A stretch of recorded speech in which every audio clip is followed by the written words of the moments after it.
Intro video. All right, here we go. It is Wednesday today. Welcome to Win the Day podcast. I'm so fired up that you're all here. Hope yesterday was awesome. Hope tomorrow's twice as good as yesterday, but today's what we're going to talk about. Before we came on here, we were talking about how some messages go better than others. Yesterday's topic about 1031 exchanges was so insightful and so good. You should probably go back and watch that. Because here's the thing, guys. My goal for this whole thing is to help you sell more real estate such that you make more money, such that you can invest and create wealth and passive income. Simple as that. Income is a short-term thing. Wealth is a long-term, big life thing. So the reason why we come on here every morning is to help you do some right now things to create income so you can buy investment properties and use 1031 exchanges.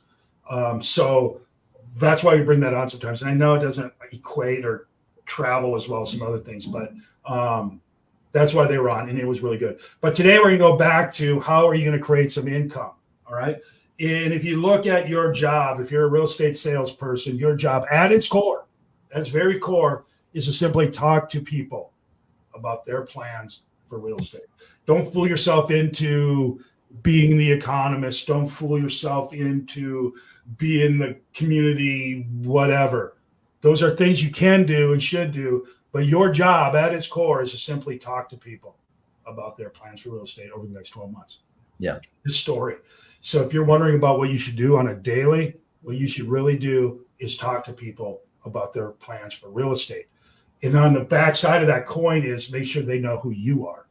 All right. It's one thing to know their game plan. It's another for them to know you. All right. It's a two sides to the same coin. And a lot of people spend all their time on finding out what the people are doing kind of as a secret agent, or they spend all their time telling what the people who they are without asking the people what they want. You need to mesh them both together if you're going to do this right. Okay. And the way you do that is by simply talking to them. Right. You talk to them, and what you do is you're going to call them on the phone. You're going to knock on their door. You're going to be on their social media. You're going to do open houses. You're going to do all kinds of stuff, postcards, newsletters, all those things to get in front of them. All right. And when you do all those things all the time for a long time, you will learn who your people are. And they will learn who you are. And when you get that mix, that magic mix, you're going to be seen as the realtor for that neighborhood or building or whatever it is you're doing. So then the question is, all right, I'm going to do all that. What am I going to say? Here it is. It's so easy. If you were to sell, where would you go next? But I don't know what to say. All right, just say nothing else. Hey, I'm a realtor with X Realty. Quick question for you. If you were to sell, where would you go next? Whoa, what's with the question? Just trying to see where you're at, right? If you were to sell, where would you go next? And they're going to say what they're going to say. I'm never selling. I'm going to die in this house. I'm giving it to the kids. I'm glad when your ears burning. I was just talking about where I'm going. You need all kinds of stuff, okay? And then you're going to follow that up with, when would that be? If you were to sell, where are you going to go next? When would that be? Because think about it. By asking those two simple questions, you now know who's moving, where they're moving to, and when. Now you got something. Mm-hmm. Now you got a lot of something, right? Just those two simple questions. Really three things. You're going to get up in the morning and you're going to enter into the neighborhood or the area of which you want to dominate, whether it's door knocking, telephone, open houses, helping people do rummage sales, coat drives, anything to get you into the community of which you want to dominate. And then when you start talking to people, you're just simply going to ask them, well, first you got to tell them who you are, because there's two sides to this coin. Hi, I'm John with Keller Williams Realty's at the beach team here in Destin. Curious about your house in wherever. If you ever were to move, where would you go next? Just curious. Just wondering. Right? And they're going to say what they say. And then you say, oh, that's super cool. When would that be?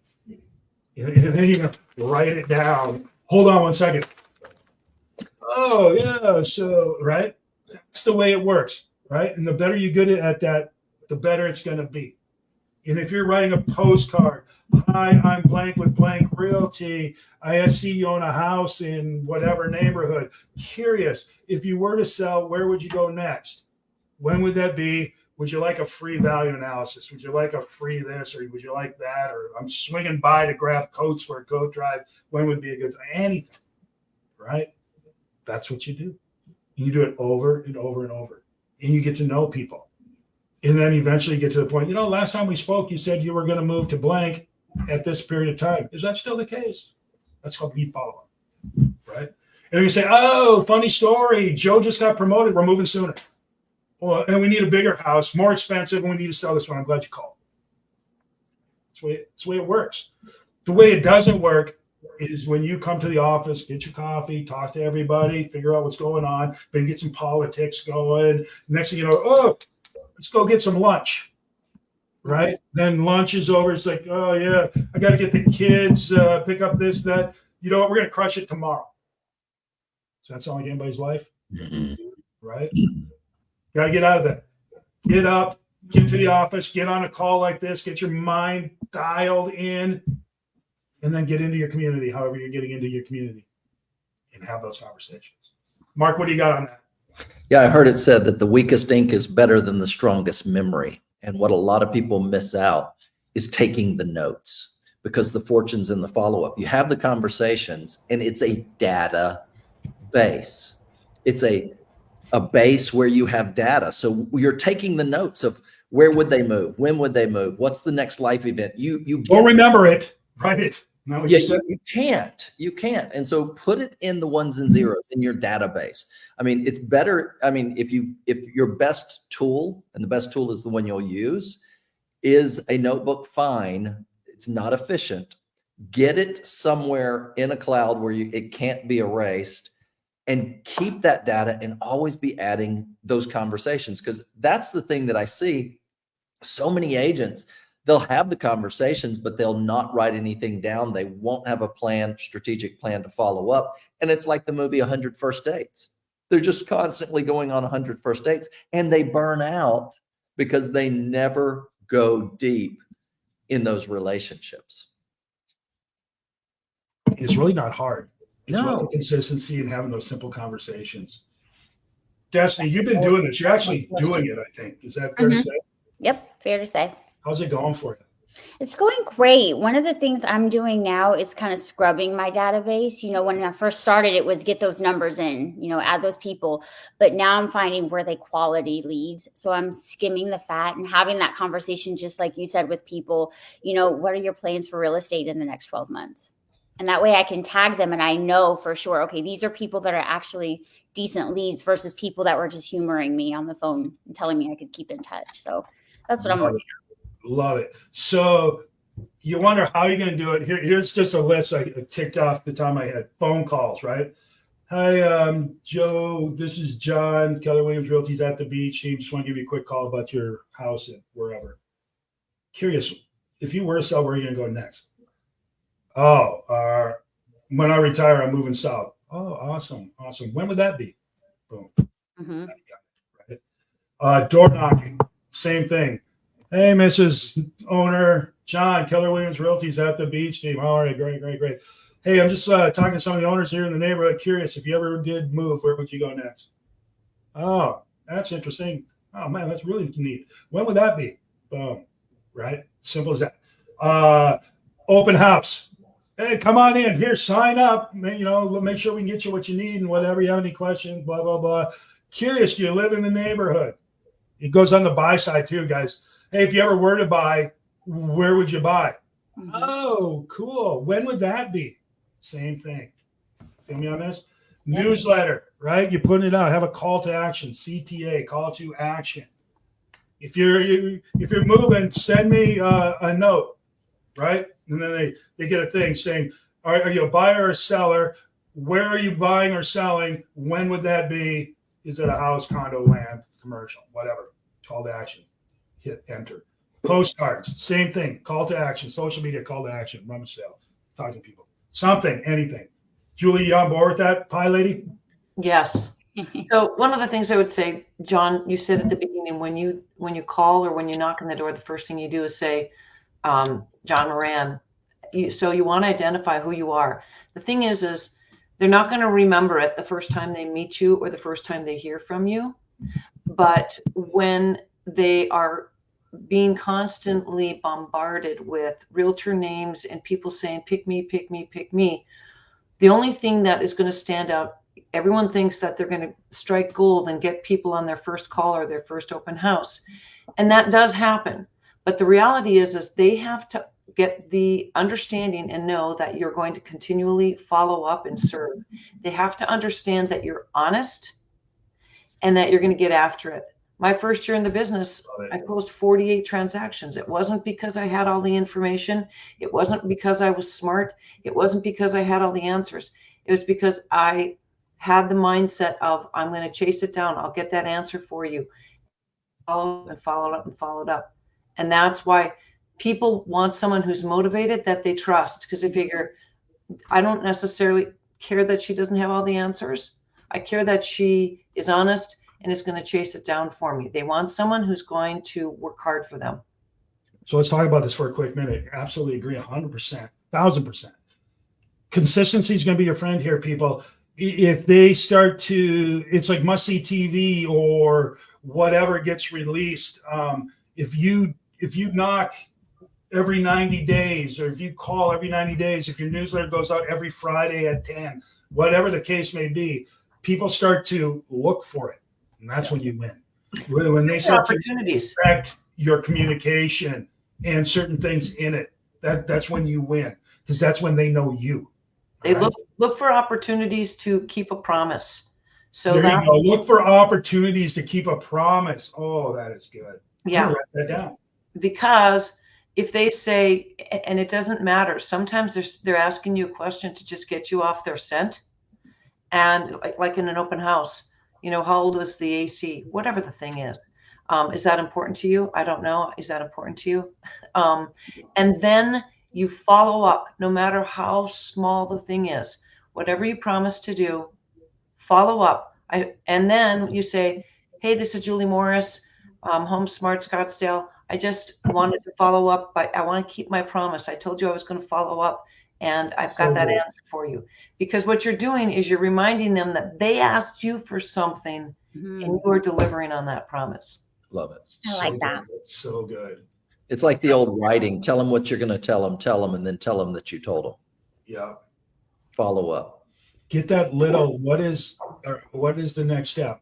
Oh, can you find out what's going on with my AC? Yeah, I can do that. And then do it.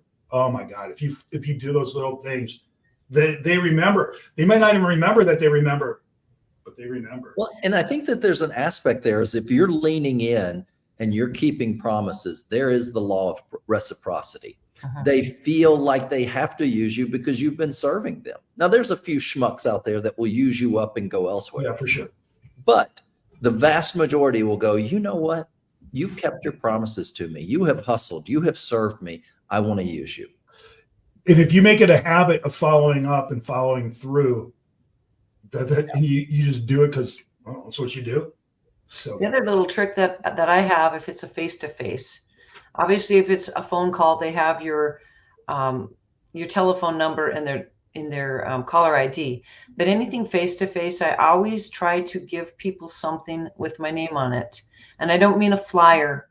I mean, if I give them a buyer information book, what to do in Phoenix, I give ice cream scoops that have my name and phone number on it.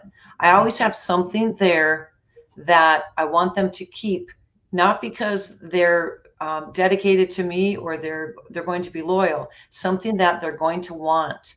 So, whether it's a coffee cup with your name and phone number, just something that they keep. So everything that I ever give to them, I don't just give them a flyer. I give them information on the back or a book or a folder that has my name on it that they can't peel it off. So if they want that piece of information, it could be a map of the area. Your name and information's on there so that when you follow up with them or you run across them again, they recognize you and you have multiple touches, and that's marketing, getting where people recognize you from the signs to your face to your marketing. Doesn't that ice cream melt though? That scoop of ice cream melt? Yes. You see that Arizona sun. 117 on Saturday, record breaking. Awesome. So here's something I want to bring up on that. And what you want to do is just make it super easy for somebody to choose you, because we all have this false idea that there's loyalty, commitment, all that stuff that you're building with these people. And there is a little underlying of that. But really what you want to be is everywhere all the time for everyone, such that when it's time for them to make a decision, you are top of mind. Mm-hmm. Very rare is it going to come down to them having to choose you out of loyalty. Maybe if you were the buyer agent, you might have something, or maybe if it's tied and they're trying to figure out which one to go with. Well, she calls me more often, or they sent me more of this, or whatever. But most of the time, it's simply you being there when they just happen to need you. And don't kid yourself and think that just because you had a great conversation and you felt liked, that they're going to call you back. That's not going to happen. Yeah. You have to follow up with them. Mm-hmm. Just get that out of your head. It's not going to happen. You know, I have agents. But it's human nature. Like when I get like a farm and somebody lists in there or sells, I'm like, oh my God, I can't believe that you didn't use me. And you look, you've never even talked to them, and you're still pissed. Mm-hmm. But it's just like, you know. Well, they know who I am. Yeah. So I was talking with my agents yesterday about this. Is if you're not memorable, then they're going to feel awkward around you. And we've all had that moment where we meet somebody and 2 minutes later we forget their name. And we the next time we see them, we're like, oh crap, I can't remember their name. And we're having all this dissonance inside of us that we go, I'm just going to go down the other aisle in the grocery store because I can't remember their name because I feel embarrassed, ashamed, awkward, all of that stuff. Mm-hmm. When we're not memorable, they feel those feelings. Those are the feelings associated with us, and they avoid us. It's our job to be memorable and make them remember us so that when they see us, they go, John, Destiny, Mark, Julie, they know us. Yeah. But if we're not doing that, we're actually priming them to feel awkward, ashamed, uncomfortable around us. Sounds like my dating life. Any rate, so let's get back to it, right? Here's how you're going to win the day. At its core, if you're a real estate salesperson, if you're a salesperson of any type, it's your job to talk to people. It's your job. Get out there and talk to people, right? Make sure you know their story and they at least know who you are, right? And here's all you got to do. If you were to sell, where would you go next? Oh, that's interesting. When would that be? Because now you know who's moving, where they're going, and when it's happening. Unbelievable position.